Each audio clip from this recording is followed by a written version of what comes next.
السلام عليكم ورحمة الله وبركاته. اليوم بمشيئة الله تعالى هنتكلم عن المسألة الثانية اللي بتثير مشاكل عند كثير من الأسر بالذات الرجال والنساء. الفيديو الماضي لو سمحت لو انت ما شفتوش حكم طلاق الثلاث، لو راجل قال لمراته انت طالق بالثلاثة او طالق طالق طالق طالق تحسب طلقة ولا ثلاثة، روح شوف في الأول وتعالى شوف الفيديو ده. ليه؟ لأن ده الجزء الثاني اللي عامل مشاكل لكتير من الناس، وهو إن الراجل بيطلق مراته وهي حائض، الدم بينزل عليه. الطلاق ده يقع يا شيخنا خلاف كبير جدا من أهل العلم في قولين اتنين.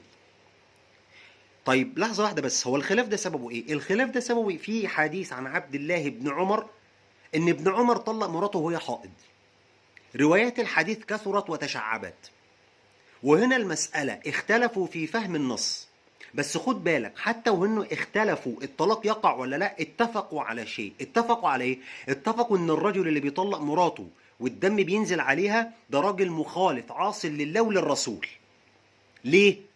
لان انت عشان تطلق مراتك على الطريقه الشرعيه لازم تطلقها، خد بالك، تطلقها في طهر لم تجامعها فيه. يعني هي تطهرت وما جامعتهاش، ليك انك تطلقها، او تطلقها وهي حامل.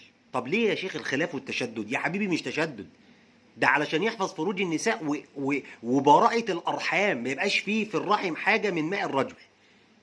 طب لو الراجل خالف الاصل الشرعي ده وطلق مراته وهي حائض، قالوا ايه؟ آثم عاص مخالف لله وللرسول، ده اتفاق. لكن اختلفوا فين؟ اختلفوا ان الطلقه تقع ولا لا. قولا لاهل العلم، جماهير العلماء من السلف والخلف، منهم الائمه الاربعه، الامام ابو حنيفه والامام مالك والامام الشافعي والامام احمد، قالوا ان الطلاق يقع. ليه؟ لك هو عندنا روايه حديث عبد الله بن عمر هو اللي عامل بس الاشكال كله في فهم النص. ايه هو؟ أن عبد الله بن عمر لما طلق امرأته أرسل أباه اللي هو عمر بن الخطاب للنبي بيسأله، فالنبي زجره وقال مر عبد الله فليراجعها. فالقول الأول اللي هم جماهير أهل العلم قالوا، الأئمة الأربعة بيقولوا، شوف النبي قال إيه؟ فليراجعها. إحنا قلنا الرجعة لا تكون إلا من إيه؟ الناس اللي معانا في القنا، الرجعة لا تكون إلا من إيه؟ إلا من طلاق. قال لك فالنبي حسب عليه طلاق أهو.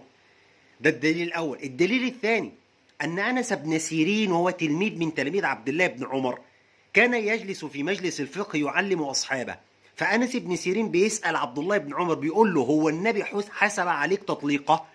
فعبد الله بن عمر بيرد عليه بيقول له فما.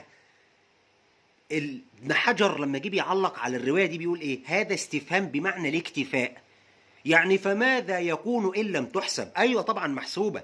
وابن عبد البر بيقول فماذا إن لم يعتد بها؟ لازم يعتد بها طبعا. استفهام بمعنى الاكتفاء، زي ما تدخل على ابنك كده تقول له انت ذاكرت النهارده؟ يقول لك انا ذاكرت. تقول له ذاكرت؟ صح. هو انت ذاكرت ده مش ده استفهام؟ هو انت بتستفهم فعلا ولا ده استفهام بمعنى الانكار؟ بتنكر على طريقته، انت عارف انه ما ذاكرش وعيل بايظ اصلا ما بيذاكرش، صح ولا لا؟ فعبد الله بن عمر هنا بيقول لي الكلام ده تلاميذه فما، يعني فماذا ان لم تكن تحسب؟ يعني النبي بالفعل النبي عليه الصلاه والسلام حسبها. ايه بس حسبت وان عجز واستحمق. الامام النووي رحمه الله تعالى يقول قال تحسب عليه حتى وان كان عجوزا او احمقا. صح ولا لا؟ الدليل الرابع عندهم، خد بالك بقى لان ده اصرح الادله اللي بتدل ان المراه الحائض بيقع الطلاق عليها. عبد الله بن عمر بيقول فحسبت علي بتطليقه. دي في البخاري ومسلم. في رواية الإمام مسلم أن عبد الله بن عمر بيقول فراجعتها وحسبت تلك التطليق علي، أو حسبت تلك التطليق علي.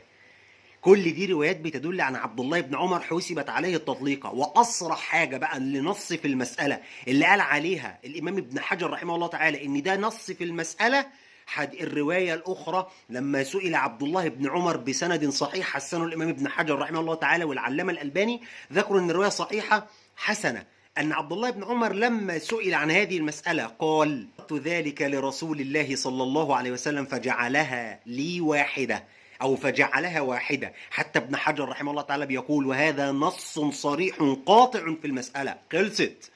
حتى ابن عمر لما كان بيجي يفتي الناس يقول له أنت طلقت امرأتك وهي حائض بقيت لك طلقتان، فكان بيحسبها عبد الله بن عمر. هو في تصريح أكتر من كده؟ قول التاني قول مين بقى؟ ركز معايا.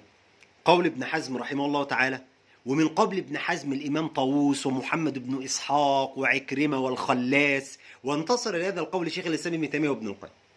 مسألة جديدة جدا. الثلاثة دول لما بيجتمعوا مع بعض بتبقى فيه مشكلة، لأن طبعا دول أقوياء جدا في الفقه. قالوا إن الطلاق لا يقع، وان الراجل ده عاص وآثم لله وللرسول وطلاقه لا يقع. ليه؟ قال لك في بعض روايات عبد الله بن عمر أن عمر بن الخطاب، يقول عبد الله بن عمر فردها علي ولم يرى شيئا، ولم يرها شيئا، يعني شاف ان هي لا يعتد بها. العلماء حكموا على الروايه دي ان روايه شاذه ضعيفه لا تثبت، وجزم بذلك الامام الخطابي والامام ابو داود في سننه وغيرهم من المحدثين، قالوا ان الروايه دي صحيحه ضعيفه لا تثبت. حتى ابن عبد البر رحمه الله تعالى قال ان الروايه دي شاذه لا تثبت. قالوا لان راوي الروايه دي واحد اسمه ابو الزبير خالف 15 صحابيا.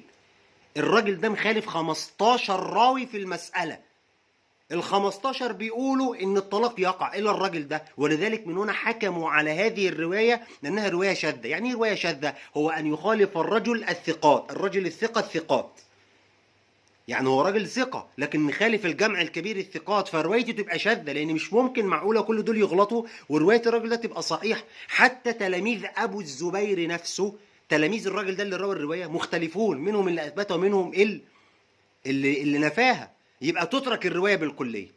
وصراحه الادله كثيره جدا جدا يا اخوانا، وذكرها ابن القيم رحمه الله تعالى في كتاب زاد المعاد وفي كتبه كثيره. قال ان الطلاق يقع واستند الى قياس كثير، حتى رد عليه الامام ابن حجر، استدل بمعارضات كثيره لا تنهض للاحتجاج، واستدل بقياس والقياس فاسد مع صريح النص. احنا عندنا روايه ابن عمر مره فليراجعها والرجعه لا تكون الا من طلاق، قال حسبت علي تطليقه، وكان ابن عمر بيفتي الناس ان الطلقه تقع. رد ابن حجر، شوف سبحان الله، رد ابن حجر على ابن حزم وعلى ابن القيم وعلى ابن تيميه. ايه ده انت مش هتاخد بقول ابن تيميه؟ ما اخدش بكلام ابن تيميه، عادي جدا، عادي جدا، نص ودليل في المساله. المحدثون ردوا على ابن تيميه قالوا ان الروايه ضعيفه والادله اللي انتوا جايبينها ادله ضعيفه. شوف الامس خدنا بكلام شيخ الاسلام ابن تيميه وابن القيم، واليوم بنخالف كلام شيخ الاسلام ابن تيميه وابن القيم وابن حزم، مع اني بحبهم جدا، ولكن الحق احب الينا منهم. احنا بنحبهم لكن الحق احب الينا منهم. صواب يا اخوانا اللي عليه الكلام العلماء على ان طلاق الحائض يقع وان كان هذا الرجل مخالف عاص لله وللرسول. ارجو ان انت تشارك الفيديو ده مع غيرك، لكل امرأة بتطلق وهي حائض، وكل راجل بيطلق مراته وهي حائض ويقعد يفتي زوجته لا خلاص انا طلقتك وانت حائض وانا كنت غضبان الطلاق لا يقع. لو سمحت لا تتكلم في دين الله بما ليس فيه، حتى لا ينطبق عليك قول الله ولا تقولوا لما تصف ألسنتكم الكذب هذا حلال وهذا حرام لتفتروا على الله الكذب إن الذين يفترون على الله الكذب لا يفلحون. السلام عليكم ورحمة الله وبركاته.